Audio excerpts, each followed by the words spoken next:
Happy Memorial Day, everybody. This is another edition of 108 Stitches Baseball Talk. Before I go into the crew, I want to thank all the members of the military for everything that they've done to make us a very free country.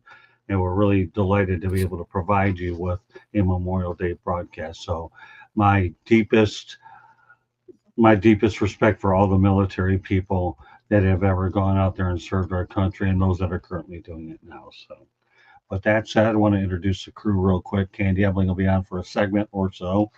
And we've got Ashton Nix, who's fitting in real well with this group. So as long as Ashton wants to come on, we're more than happy to have this guy. He's as cool as anybody can be, and he's as knowledgeable as anybody can be as well. Proud to have Ashton as part of our group. Mark Meriday, and of course, George Icorn. So let's go over the topics real quickly. Craig Counsell. We're going to talk about Craig Counsell's return to Milwaukee. A football game broke out over at Comerica Park yesterday featuring the Detroit Tigers and the Toronto Blue Jays. Go figure, okay? And last but not least, we're going to talk about the Pittsburgh Pirates. Why? Well, we're going to talk about their Hall of Fame and the latest inductees in there, and everybody in the crew will have an opportunity to speak of something on their own. None of us here will talk about what they've said because, we want to give everybody the opportunity to have the freedom to do exactly what they want to talk about because I can't read minds or what's on their mind. With that said, why am I not in a high-pitched voice tonight? At least beginning Memorial Day. It's a day you recognize. It's not a day you celebrate like Christmas, July 4th. This is something where we talk about, and be thankful for. Anybody else on the crew want to talk about Memorial Day real quickly? I will dedicate this show to Todd Cornell. He served in the Army. He lost his life over in Afghanistan. I'm sorry, in Iraq, taking down Saddam Hussein. I know that was years ago, but he was a friend, and he's greatly missed. And I appreciate everything he and everybody else that served and lost their life, so that we could go on and be on a show like this and talk about things. Well done, Candy. What about anybody else? Any thoughts about Memorial Day before we get on to the rest of the topics? Well, I'm just grateful again for the service. My father, my father-in-law, my nephew, my brother-in-law, lots of uncles, of course, were in the service. So hats off to all those men and women who have served our country well. Thank you. What about you, Ashton? Just thank you for everybody who's, as we already said, that who's given their life to, like Candy said, we could just sit on here and talk about whatever we want. And people are either going to listen or not listen, but nobody's, we're not in fear of, anybody persecuting us for doing this. Exactly. All right, Mark. Oh, just a big shout out to my friends that served in the military, my father, my uncles. I mean, I had a lot of people around me who did. I didn't. I just didn't. But, I really appreciate everything they did for us.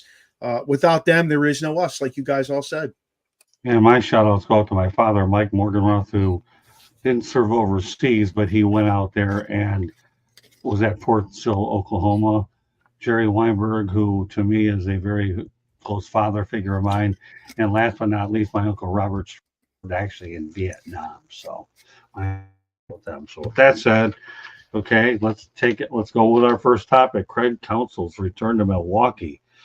What it did was it was just under 42,000 at Miller Park / American Family Field. It's the third sellout of the year, so there's no shortage of booze. And of course, you can rest assured a lot of the Wrigley people in Chicago came up for it. The result, the Milwaukee Brewers defeat the Cubs a score of 5-1. And they had a 5-run eighth inning where Willie Adames capped it off with a 3-run shot. Milwaukee's record under Pat Murphy is 31-22, where the Cubs under Counsell is 27-27. So no better person than to really lead off on this segment than Candy Ebling. Go ahead, Candy. So let's face it, all those Brewer fans were happy today. Last year, when Craig Counsell decided to make the switch to the Cubs, there have been a lot of fans that were not happy, that were upset. But let's face it, every one of us on this panel, I'm guessing, if you got paid a third more of your salary to go to your competitor, most of us would go, especially if you're talking about millions of dollars to set yourself up for life. Let's face it, Right. most of us would do it. So I really can't knock him for doing that. Did it hurt and sting that it went in within the division? Of course. But the Cubs have lots of money to throw around, and Craig Counsell undoubtedly is a very good manager. But on a day like today, Craig decided to have his debut at Miller Park in the opposite uniform, in the opposite locker room, and he went home a little unhappy. He came out in right before in the eighth, and he switched pitchers. And I can tell you, watching the game, there were so many fans booing him. And look, it's a questionable call whether you keep pitchers in or not. It was a 3-hit contest until then, and he decided to switch pitchers, and it didn't work out for him. That's going to happen. Baseball's a long season, but I'm thankful that Pat Murphy got the best of him, and the Brewers got the best of the Cubs today. We are ahead of them in the standings, surprisingly to most people, because let's face it, we were not projected to be that high. So I'm thankful that we did, and we had a good game, and we've been playing well so far. Our pitching has been lights out, and yet it's not one pitcher that's doing it. It's a bunch of them, and as I was listening to the announcers, they were talking about Stearns regretting letting Josh Hader go during that season a couple seasons ago, because that changed that season. And there's still one player that is still on the original team from that trade, and that is on the Brewers, and that is Gasser, who pitched 7 innings. He was in there in the 7th inning. He's doing a really, really good job. He was a prospect at the time when they made that Hader trade, and so lots of people were questioning it, but in the end, he's working out really well now. And so as much as it hurt back then, and it hurt when Counsell left, the team's going on. And, right now we're playing good ball, which is all I can ask for, and happy about it. Last week, Candy and I had the chance to cover the 3rd game of the 3-game series with the Brewers and the Marlins here at Lone Depot Park. And I can tell you right now, number one, I talked to Sophia Minard, who's a really, really nice young lady, but a really talented young announcer. And I asked Sophia about the Counsell thing. She told me this. And that's, hey, you know what? We're happy for Craig Counsell that he went out there and moved on to Chicago if that's what he wanted to do. But Pat Murphy not only stayed, but he kept the entire coaching staff. So, in other words, Craig has to rebuild a new coaching staff around him. But, the Brewers per se don't have any ill will towards Craig Counsell at all. And I think the fans notably are upset. But Sophia told me we got to keep the coaching staff. And Pat Murphy's done a really good job. We can't ask for a much better result than that. So, okay, George. Yeah, this is it's not so untypical of fans. I think they do it more often with a player, obviously, that's been traded and dealt to another team. I think we see that more frequently in all sports, but especially in baseball, when your superstar has gone to another city to get more money and get a better, fatter contract. But Candy's right. I mean, you can't fault the guy for looking out for his future. Them handing him $40 million or whatever and a fat contract. But boy, oh boy, I'm telling you right now, sweet revenge for the Brew Crew. They're playing well. They're ahead of the Cubs in the standings, like you guys said. And it just goes to show you that, just one person, one manager doesn't always make the difference. And I understand it's close. Okay, we still got a lot of baseball to be played, of course. And this is going to be probably a tight race. But I don't know. I think it's just a good revenge and good old good-natured harassment the fans are giving Counsell, and I don't blame them. I mean, they're paying customers; they have a right to do that. And he did leave the team, and most people obviously wanted him to stay. So I agree with the fans in this one. They do have a right to boo and to show them how they really feel. Hey, Mark. You know, I never really get upset when somebody leaves for greener pastures, to be quite honest with you. Simply because it's a business and they have no problem firing a guy without opportunity. And, you know, I mean, to get mad at a guy for moving on because he was getting, like Candy said, a third more of what he was making. How can you begrudge somebody? He's making he's got generational wealth in his bank account now for his grandchildren and potentially his great grandchildren. So, you know, and plus from that perspective, like, he left behind a hell of a team. If you bring in the right guy, you already have the coaching staff in place. You bring in the right guy who just needs to do his job and let everybody else do their job. They're not going to miss a beat. I was messing around today looking at the top 10 prospects in each position. Milwaukee's loaded. Like they're loaded. They've got top 10 prospects in almost every position in the minor league. So, you know, I can't begrudge that guy. It's a much bigger picture. It really is. Okay, Ashley, what are your thoughts? Yeah, I think it's just a part of sports where you're gonna boo a former member of the organization. I know just a couple of weeks ago here in Texas, Ron Washington, who's the manager of the Angels now, came back, division rival, and he got a standing ovation. Now, given Ron Washington hasn't coached for the Rangers in 10 years, it's not like he was just here last year. But he was a significant part of the Rangers, just like Counsell is a significant part of the Brewers. I mean, for however long he managed, 8 or 9 years, had a lot of success, taking multiple playoff appearances. But I think I just think it's something fans do. I do know I did in my research notice that in his hometown in Wisconsin, when he had signed originally with the Cubs, that the field that's named after him in his hometown was vandalized by, I assume, some Brewers fans. So some of us just kind of boo. It's all fun and games, no ill will, but some people take it pretty seriously as well. Yeah, I was disappointed when I heard that. The only thing I'll leave on a note with this topic is this. Counsell made this decision because not only for his own security, but he wanted to reset the payroll market for a lot of managers as well. And he made a bold move that he felt that managers were getting underpaid. And he felt this is something he had to do, not only to take a pay raise right down the road, but to reestablish what they're getting paid. So I have nothing wrong with Craig Counsell. I wish him well with the Cubs, but you know what? It just goes to show you the Brewers, to me, like Mark alluded to, is they have great prospects. They have a pretty good front office team intact. And I even had a chance to meet Christian Yelich last week. And Christian Yelich is ideal for that town. He's just a low-key guy that plays baseball, who I personally don't think would be happy to play in a larger market. Christian's a class act. So more power to Craig, more power to the Brewers. You know, they're going to see each other a lot more. It just so happens the reason we're talking about it is just a timely thing to talk about on Memorial Day of all days.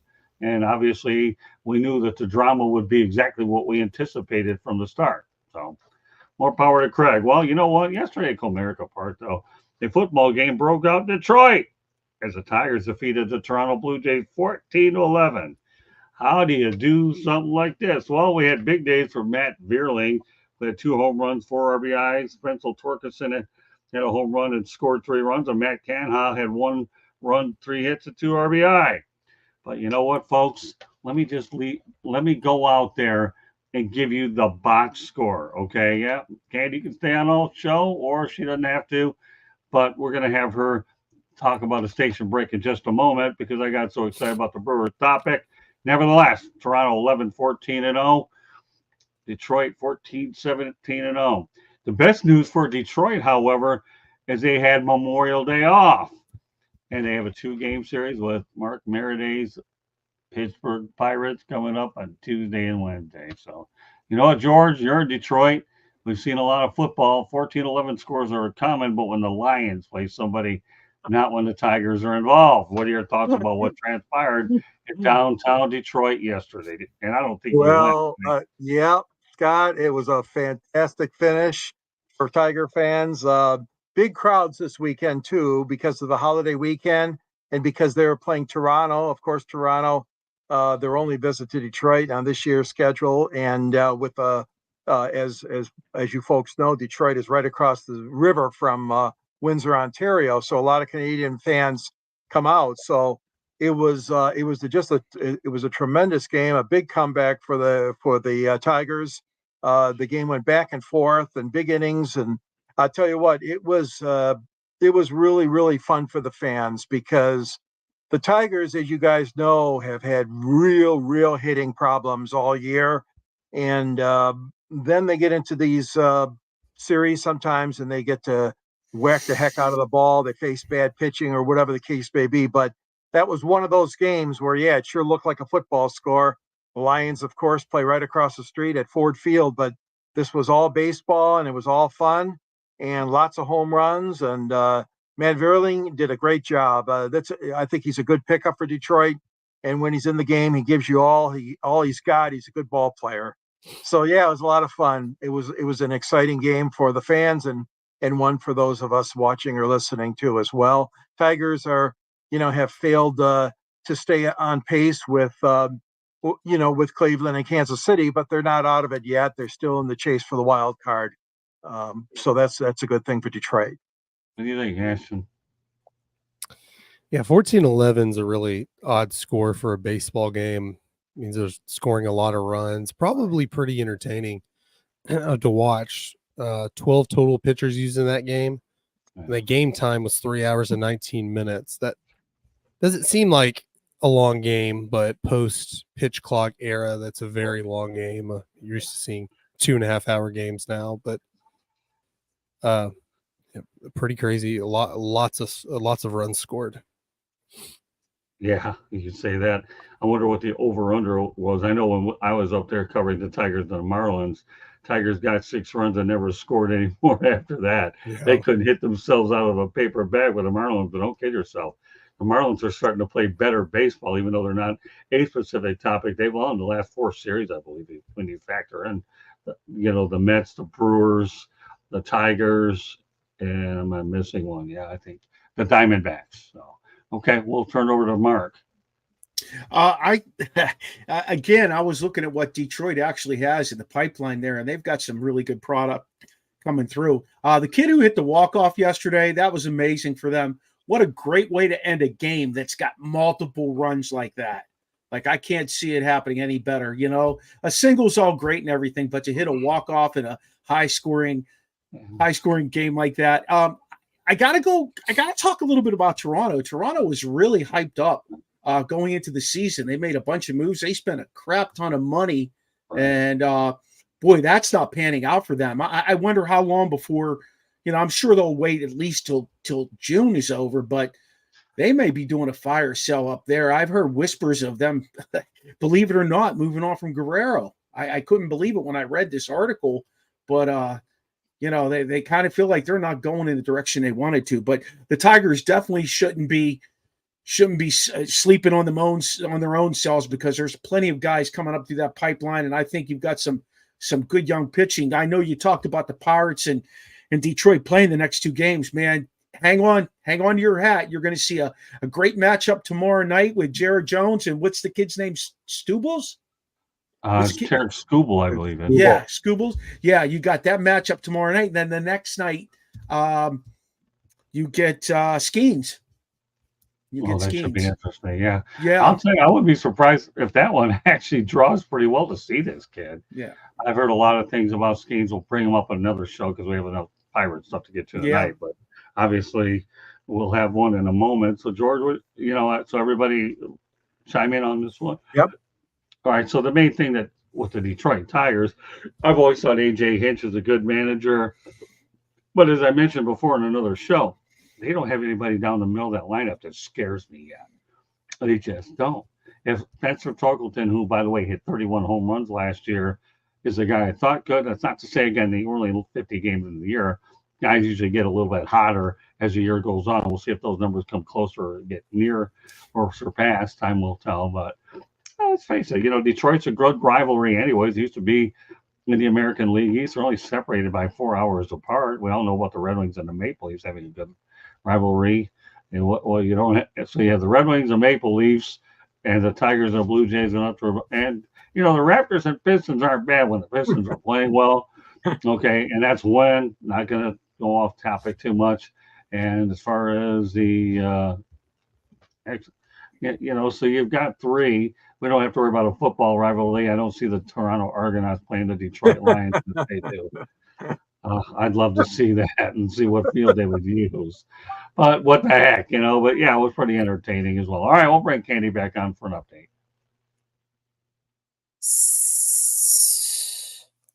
Station identification.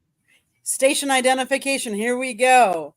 Scott, most importantly, wrote a book, Lessons from the Microphone, Tuning into the Enduring Wisdom of Visionary Leaders. It talks about his 40 plus years in the media industry and how it has changed over the course of those years. It is available on Amazon, Barnes & Noble, Kindle, Apple, Google. Go out and get it. You won't regret it. We have a website, www.southfloridatribune.com. Scott writes, George writes, I take pictures. You never know what you might see up there. Ralph, happy Memorial Day. Thanks for tuning in.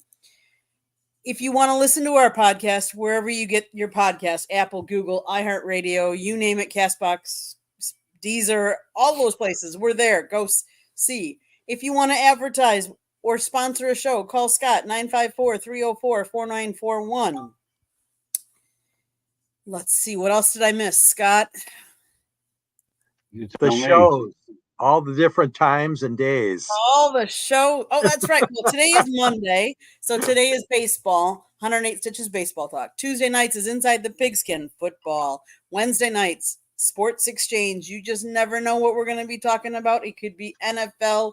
It could be golf. It could be cornhole. You name it. We've talked about it. So stay tuned to figure out what we're talking about this week. Thursday nights is to be determined. We're going to do some changes with our Thursday night lineup, so you just never know. Scott has introduced a new show. It's called No Filter, and it is on nofilter.net. It is a one-on-one show. Scott, the Motor City Madmouth, interviews someone.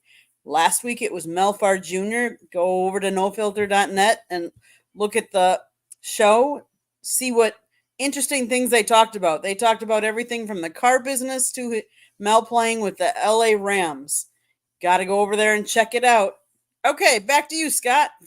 Hey, Ralph, you picked a good show to come on tonight, my friend. There's some Pittsburgh topics here. Of course, you just mentioned, that the Tigers and the Pirates will be facing each other the next couple of days, but now we're going to segue over to another one. All right, now this one's interesting. The Pirates announced that Barry Bonds, Jim Leyland, and longtime catcher Manny Sanguine will be inducted into the Pirates Hall of Fame. You know what? Let's go ahead and lead it off with Mr. Pirate himself there, Mark Meriday. What do you think of this? Oh, I think it's a wonderful thing. I really I think it's about time that Pittsburgh starts letting Bonds back into Pittsburgh lore, to be honest with you. They let Yarmer Yager in, and he claimed he was dying alive in Pittsburgh. And this past year, they let him back into Pittsburgh, and they raised his number. It's time that they start recognizing Bonds for who he was. Now, in terms of his personality, maybe not so much, but what he did on the field. A quick story. When Bobby Bonilla's contract was up the year before Bonds, they had offered him 4 years, $16 million, which sounds like nothing today, right? And Bonilla turned it down. He said he wanted to go into the free agent market. And Bonds said, if you offer me the same contract, I'll sign. And Pittsburgh didn't want to offer it to him, and that's when he ended up going out to San Francisco. Really? It was really heartbreaking that happened. But Jim Leyland, I mean, you guys from Detroit, you get Jim Leyland. He's old school manager. He brings the fire, the heat. He brings it all. He knows how to work with those guys. He could probably still be managing today and be successful. He just understood the game and how to work with the players. Man, he was a cigarette smoker, though, wasn't he, fellas? Holy crap. I never see anything like it. They'd show him going down the down the tunnel toward the locker room catching a smoke in between innings, and I would crack up, man. But and then Manny, well, Manny's a staple in Pittsburgh. Manny was Roberto's right-hand man, and he's got a little barbecue thing there in the stadium. He's beloved. He's always there. He takes pictures and does all that stuff. So they picked 3 really, really solid individuals to put in their Ring of Honor, Hall of Fame, whatever they are calling it. Now, let me ask you another question. Everybody's going to get the same question besides their opinion, okay? Okay. First of all, I have no problem whatsoever with Barry Bonds getting into the Pirates Hall of Fame, but I do have a problem with him getting into the Baseball Hall of Fame. Mm-hmm.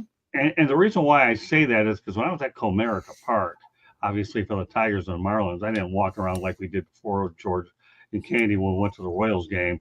Well, this is different. I was there for 3 games versus 1. And, I guess I'll just continue on and defer to you guys, okay? I have zero. Again, I do object to him getting into the Baseball Hall of Fame because obviously, there's some question about his PEDs, but he was a heck of a player in Pittsburgh. He proved that he could steal bases is what he did, in addition to have power. Well, the stolen bases went away in San Francisco, and it doesn't take a rocket scientist to go out there and understand why they did. So, as far as I'm concerned, more power to Barry for getting in the Pirates Hall of Fame. And, he is a part of Pittsburgh history. Baseball Hall of Fame, another animal. Just like they've done in Cincinnati with Pete Rose, okay? Baseball Hall of Fame, no way. Cincinnati, the Reds Hall of Fame, I'm all for it. But that said, okay, Mark, you can answer that question, and then I'll go to the rest of them. My feelings towards those guys in the Hall of Fame, first of all, even if they are using PEDs, which they've been proven to use, they still have to perform. How many guys were using it that we have no clue that they used it that couldn't perform? That's my big hang up with it. Second of all, you could put a little asterisk beside their name. I mean, they did remarkable things. Clemens, Bonds, McGuire, Sosa, those are that they kind of, in no uncertain terms, they brought baseball back to the forefront with the home runs and things like that. I can see how people would have a problem with it. I know Pete Rose is very upfront. Yes, he gambled on baseball, and that's why he's not in there. But it's just so tough because you take the NFL Hall of Fame and you look at it from that perspective. And not that we need to go down that road, but I'll be very quick about what I say here. Lawrence Taylor was a convicted cocaine user, and they put him in without a problem. Yeah, but Mark, you gotta understand one thing. I know it's ironic too. Ashton and George and Mark and I met each other in person over at the Baseball Hall of Fame, which was cool. We did a show out there. But the reality is they do have an exhibit for the steroid use, so they acknowledge those players because baseball's a history museum. But Pete Rose, admitted after he lied for many years. It's different when you deny, and then say, yeah, I did it. Okay. Yeah. And if Pete Rose had been more upfront and didn't lie all the way around, he may not have gotten in, but his reputation may have gotten him a little bit more understanding with Bud Selig and Rob Manfred, which it didn't get with either of them. So that's where I think there's this little fine line where you draw it just a little bit. And again, I have no problem with Barry going into the Pirates, just like I was happy that he's received out in San Francisco, but not Cooperstown. All right, so Mark, if you want to rebuttal that one more time, you can. Then I want to turn over to Ashton and George. No, I'm good. I'm good with where I came from. Okay, all right, Ashton, what do you think? I think Mark has a really good point of we don't know who else was doing it. I mean, Barry Bonds was one who got caught with Mark McGuire and Sammy Sosa, Rafael Palmeiro. I think a lot of why they're not in added with Pete Rose is being part of the Baseball Hall of Fame changes your status, and you can make a lot of extra money being a Hall of Famer, quote or unquote. And I think that's what a lot of it is. I think Pete Rose will get in the Hall of Fame after he dies. I don't know about the steroid guys. I'm not sure if they just keep them out forever, but being part of a team or organizational Hall of Fame is a little bit different. That's more for the fans. There's not really a voting process to get in, I guess, unless it's in-house. think you can say, hey, I'm in the Pittsburgh Pirates Hall of Fame, but I don't think that really elevates you that much. I mean, I think it's good that he's getting into the Hall of Fame. It's just something that the Pirates organization can recognize. The fans can enjoy it. It's whatever. I don't necessarily have a problem with him if he got into the Hall of Fame. I'm not necessarily the Baseball Hall of Fame. I'm not necessarily rooting for it. But it does make significant, it makes a significant difference that he did use PEDs. I mean, he still has to hit the ball and perform, but there were a lot of guys that didn't use PEDs, and who knows where they would have been if they had. I think Bonds probably would have been in the Hall of Fame anyways if he wouldn't have used PEDs. He wouldn't be the home run king, but he was very significant to the Pirates organization, part of multiple division title teams. I did not know that little tidbit about why he didn't sign back with the Pirates and went to San Francisco. That's interesting that he wanted to stay with the Pirates. That's something I did not know. But no, I think it's great that he's getting into the Pirates Hall of Fame. Maybe the Giants fall through. I don't know. He may be in the Giants Hall of Fame. I don't believe he is, though. Well, he's liked there anyways. Let me add something before I turn over to George Eichhorn. Sam, I'm glad, Ashton, you brought up Sammy Sosa. Okay, I really am. And I'll tell you why. Because number one, when he was with the Texas Rangers organization, I actually was the director of public relations in 1987, the first sales and baseball job I had. And Sammy and I got along great. We did. So I always have a soft spot for him. And that was a team, that ended up losing 90 games, and they had like 10 to 12 prospects. That was unbelievable. And, I always have a soft spot for him. Yeah, I actually got a good interview with him over at Joe Robbie Stadium when I was able to work, when I went over there, and I was credentialed for a few games. So it didn't work out. It worked out really well for me. And let me George, you'll wait for just a moment, because Ashton brought up an outstanding point. He really, really did. So this lady, Sammy's pretty popular at the time. He really, really is. Okay. But, because of the home run chase, let's not forget McGuire and Sosa, when baseball was in trouble, revitalized that sport during a very period of time when it was all, a shot for dead, but those guys, that incredible home run chase. But then I asked the Cubs PR person if I can talk to him. She said no. I said, well, so, I did. I said, hey, Sammy, remember me? Right in front of the woman. And then he gave me this wide grin like Sammy Sosa could give you. It's a smile and a wide grin, and then he acknowledges me. So I told the woman I was his director of public relations back in Class A ball. Okay. Should give you any reason why you should not allow me to talk to this man. Well, you know what? The woman caved and let me do it. I got a one-on-one with him over in his locker, on the Cubs side. It was pretty good. But I always have a soft spot for him. I understand why he's not in there, because obviously the allocations and so forth don't work for him. But I have compassion and sympathy for Sammy. But I also have to be objective about the way I go about my business too, and try to look at everything on both sides. And, but you know what, Ashton, you're right. Okay. Rose will get in when he's dead. Let's acknowledge rocket scientist, because he's bouncing in here. All right. Go ahead, Candy. Put them all up. Hey, he woke up. Good stuff, Rocket. What's going on, Ashton? You got a fan out there. All right.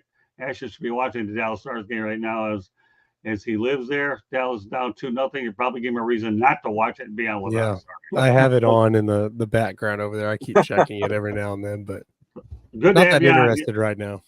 Good to have you on, Rocket Scientist. Happy Memorial Day to you. I don't know where the rest of them are, but we're glad you made it here tonight. All right, George Eichhorn's been waiting patiently for this. Oh, yes. What a great topic.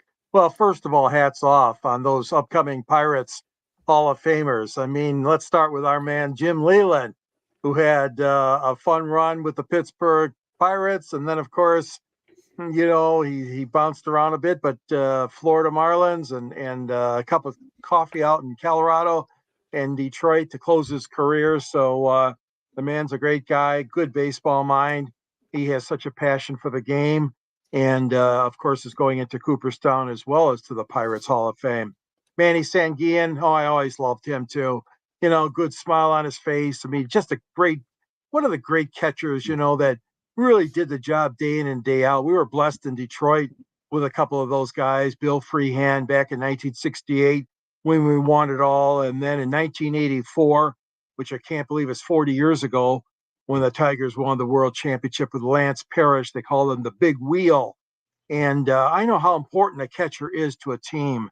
Heck, our host here, Scott Morganroth, started out his younger days as being a catcher, and he knows all about how tough a job that is. And so hats off to Manny Sanguian. As far as Bonds goes, I think you guys nailed it. I mean, if Pittsburgh wants to honor him as they are in their Hall of Fame, they have every right to do so.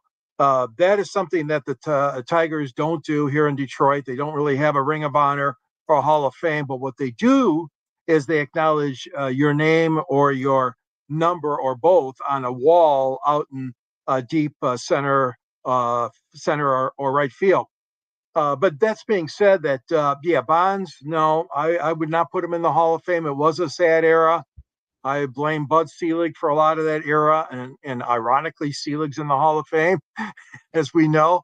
But no, I think Bonds had a good career, but I wouldn't put him in the Baseball Hall of Fame at this time. It's amazing.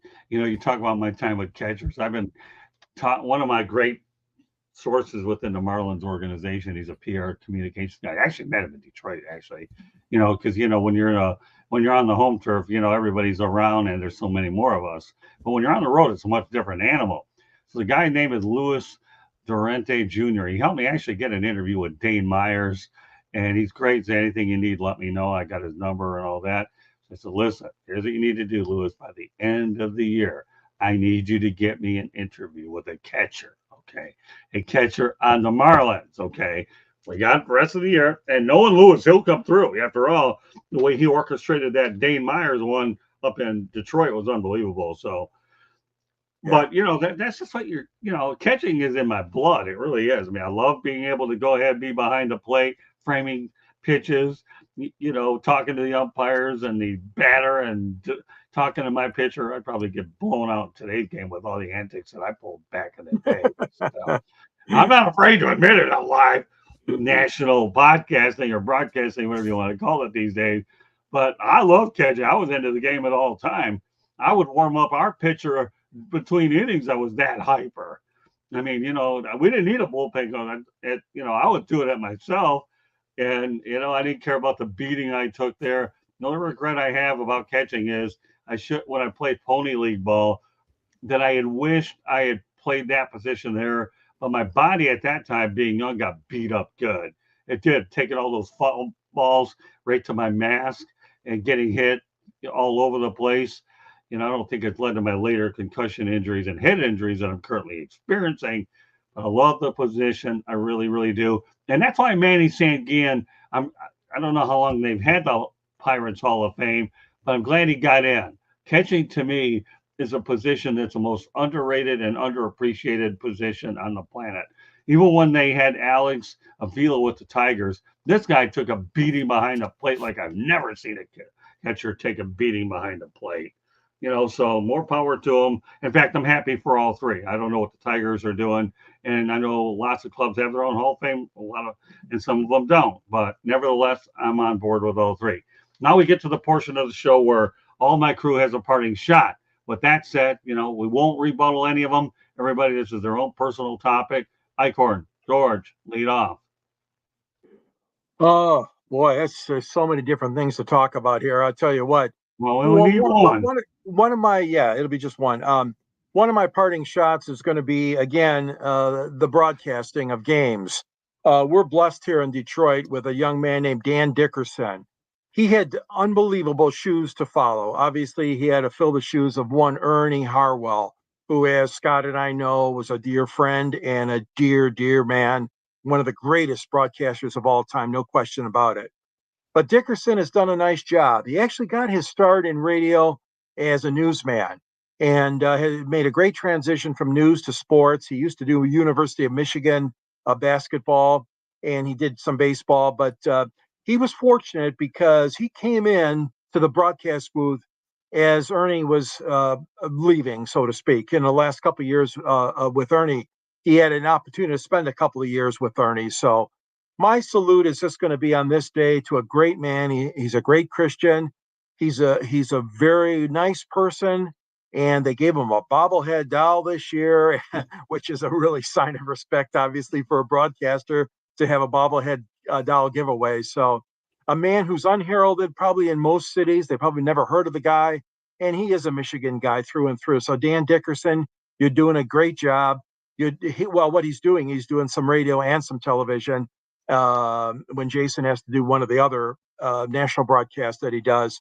So hats off to Dan Dickerson. I've long overdue for me to salute him. He's been a great guy, a great friend, and obviously a great announcer here in Detroit. Now, as I understand yesterday, I didn't see the broadcast of Roku. Wasn't Dan Dickerson doing it with Johnny Kane and Joe Carter? Is that correct? So now he's getting a little bit of national respect in Yes, Roku. he did. You're right, Scott. They did select him for that, which is a very nice feather in his cap. And yeah, he did a good job from all I heard. I think he fit in really well with that crew.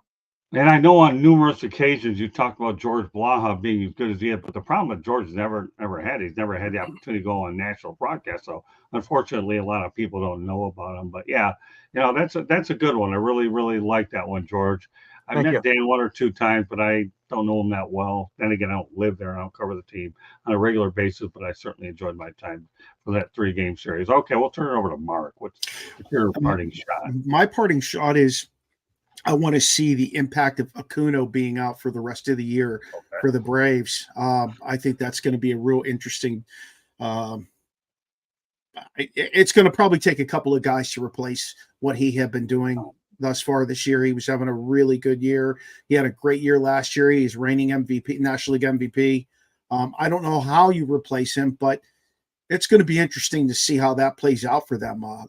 Talking about Pittsburgh, they were in Pittsburgh this past weekend. Pittsburgh won 2-3 from them, and Acuna went down yesterday. So yeah, that's where I'm at. I want to know how that's all going to play out for them. It's just going to keep them at the top of the totem pole.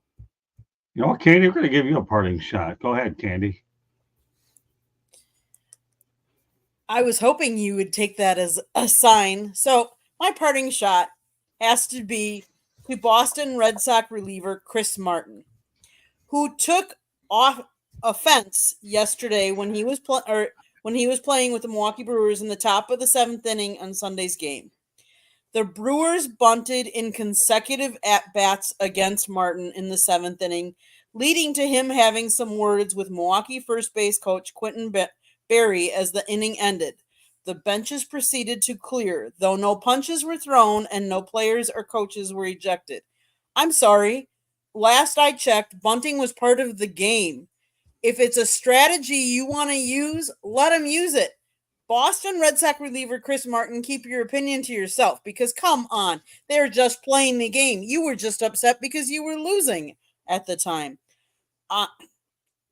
It wasn't like someone intentionally threw a ball at somebody. It wasn't anything like that. They bunted the ball, which could be a hit. The Red Sox actually won that game. So really to take offense that they led off with 2 bunts back to back.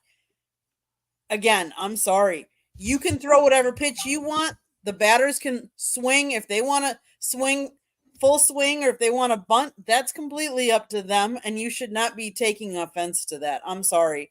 That was poor, I think. Poor sportsmanship. It's a game.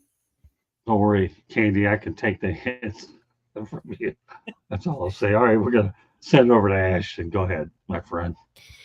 My parting shot is going to be hopeful that the Texas Rangers and the Houston Astros get back on track and can really get this rivalry continued that we were hoping to see when they went 7 games in the ALCS last year. The Astros dealt with injuries early on. They're starting to come back. They're just a game back of the Rangers, who are struggling now with ungodly amount of injuries.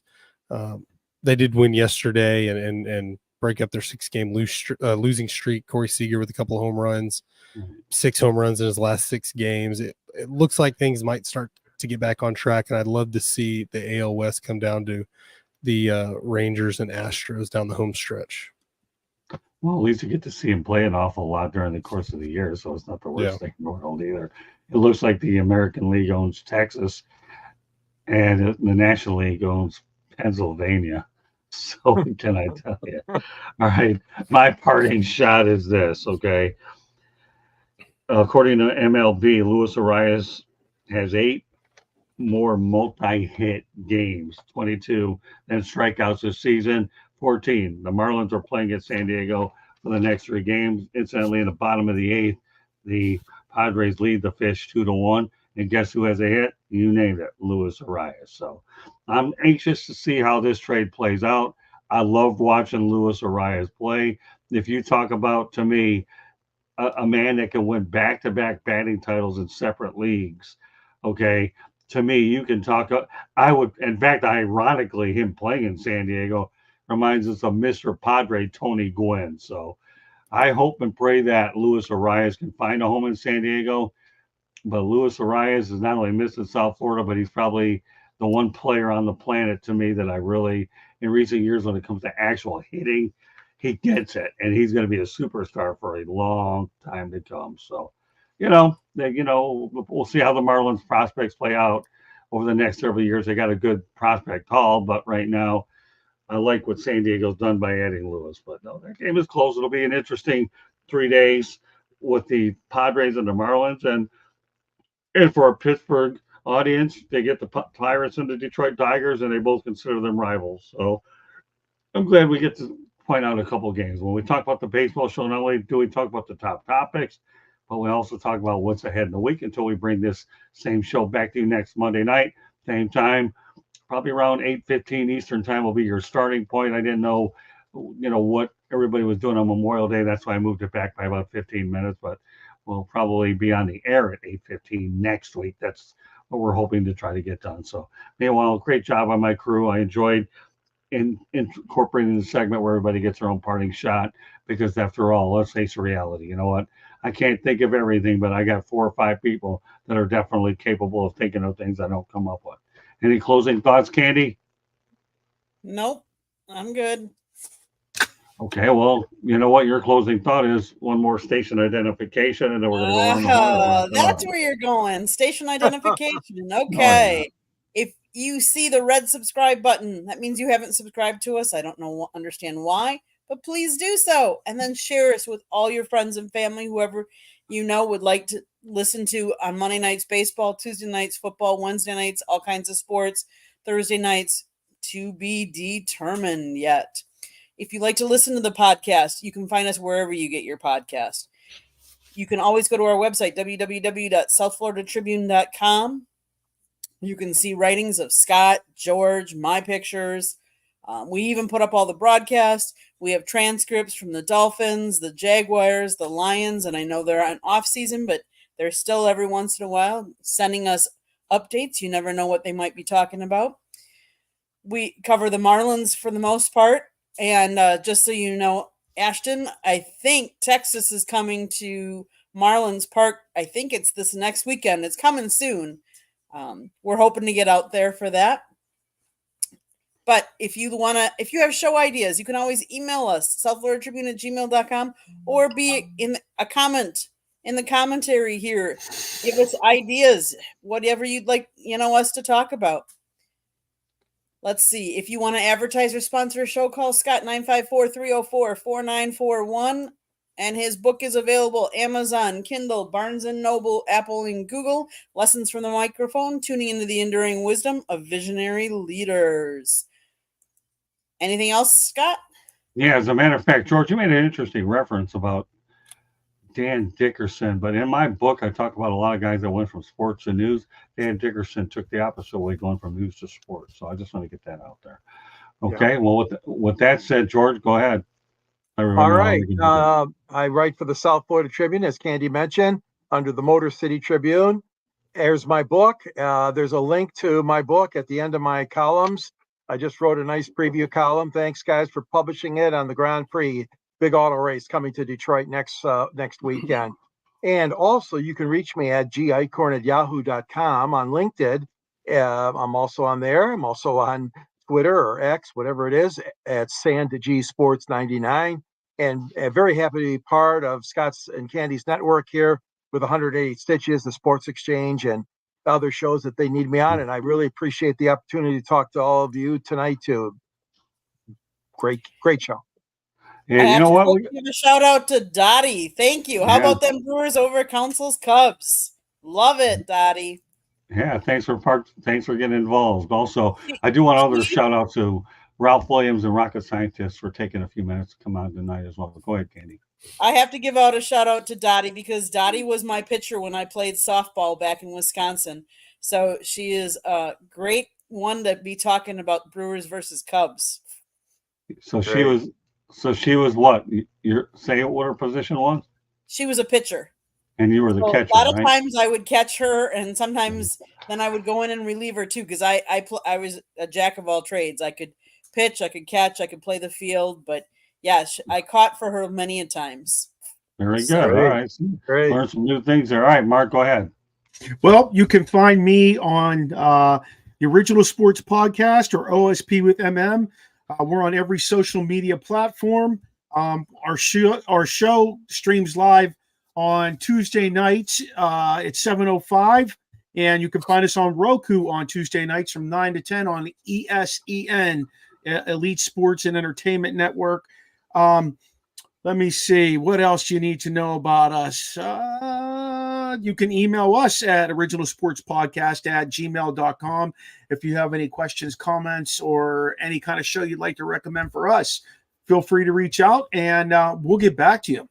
And a late arrival, Josh Odor. What's going on? We got to put him. Welcome back, Ashton. There you go. Look at this, Ashton. Look at the people you're picking up. Thank you. Appreciate it. Okay, well, hey, Josh Odor is good. Today was pretty low key with Memorial Day. I didn't get their normal FaceTime, but that's okay. I'm sure they'll go ahead. That's all right, Joshua. You can just go ahead and replay it again. All right, so who do we have left? We got the man himself, Ashton. Go ahead.